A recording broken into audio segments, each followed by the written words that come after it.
Mark Potter had the kind of career you dream about. You probably saw him reporting from somewhere in the world, chasing big news stories wherever they happened. Wars, hurricanes, drug cartels. Potter risked danger to get the real story and delivered it to you on the network news. He thought, after a 41-year career, it was time for peace and quiet. It was not. At my retirement party, she almost didn't make it, and she was talking about she was having pains and all this, and immediately we got into a doctor right after my retirement party.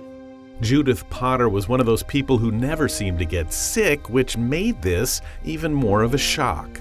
And I'll never forget that day. It was like getting hit by a shotgun blast when the doctor said, there appears to be probably some kind of gynecological cancer going on. And it was bad. It was ovarian cancer, and it was late stage.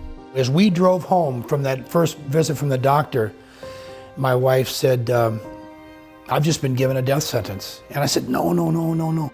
Instead of retirement, their days were crammed with appointments, tests, treatments, doctors, and learning all they could. We had nothing but hope that we were going to beat this. And the initial indications were that we were. The treatment worked really well. The cancer went down. At one point, she went into remission, and we were feeling really good. But then a subsequent diagnosis came that the cancer had returned. This news was shocking and heartbreaking. After losing my mother, my father was in very bad shape. I had left a job earlier than I wanted to. There were losses in my life, and now I see my life partner slipping away. That was as bad as, if not worse, than the original diagnosis. To the point where she started to be worried about you. And she had every right to be. I was having a really hard time. I mean, I became depressed. I became anxious.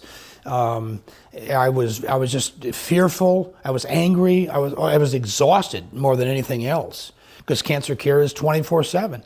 And she saw that in me, and she said, you know what, if you're going to survive this, I might not. But if you're going to survive this, you need to get out of the house. And so I picked photography, and I started going to Matheson Hammock Park, a mile and a half from the house, and that's where that journey began. He began to take photos of the sunrise every single morning, mostly because he could be back home before Judith would need him. He had no idea what a difference it would make. The most critical mistake I made in cancer care, and I admit this openly, and I urge people not to do what I did, was I isolated. I withdrew into our world alone, the world of cancer, hospitals, doctors, my wife, me, and I shut everybody else out.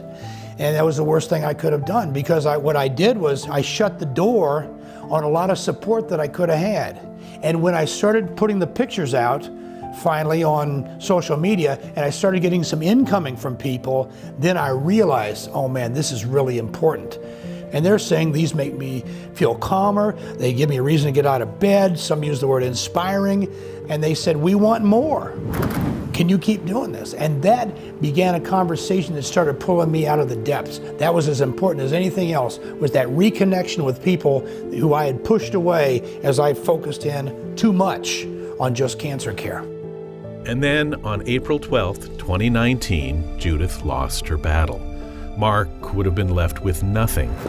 But as insignificant as it seems, his sunrise photography routine was a lifeline, a never-ending gift from Judith that helped him keep going. It gave me a purpose. It gave me a purpose. It gave me a reason to get up out of bed every day, besides taking care of my wife. And that continued after her passing 4 years ago. It gave me a purpose every day to get up and put these photos out, learn how to do this, get better, better, better, better, better, and always put them out and share them with people. 4 years after her death, and he still gets up before the sun, takes his photos, and posts them on Facebook and Instagram, helping others who are struggling to hold on to hope, reminding them of the beauty brought by each new day. What would she think of you today? I've thought about that a lot. I think she'd be happy that I'm doing something that I like. I think she'd be proud that these photos are helping other people, and people are telling me that the photos help them. And I also think she'd be really miffed at me for talking so much about her. She would be like, would you know, just cool it a little bit, you know? But the difference, Mark, the difference is many times we get stuck in grief. We just remember the end instead of remembering the essence of the person. And by continuing to do what she suggested, you're honoring absolutely the best part of her. Yeah, and I don't want you to think that I'm over the grief.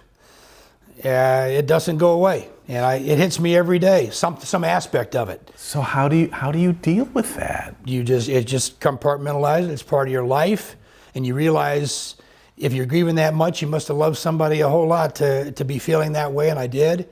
I think about every sunrise. You know, every sunrise is inspired by her. And as great reporters do, Potter wants you to know his story. He's put it together in a picture book filled with hundreds of photos and an essay about a loving couple and what through them we can learn about life and, maybe more important, how to cope with loss. The message is we all have hard times. We all have to figure out how to get through it. And I think the best way out is to find purpose in your life that honors the person you're missing and that helps other people.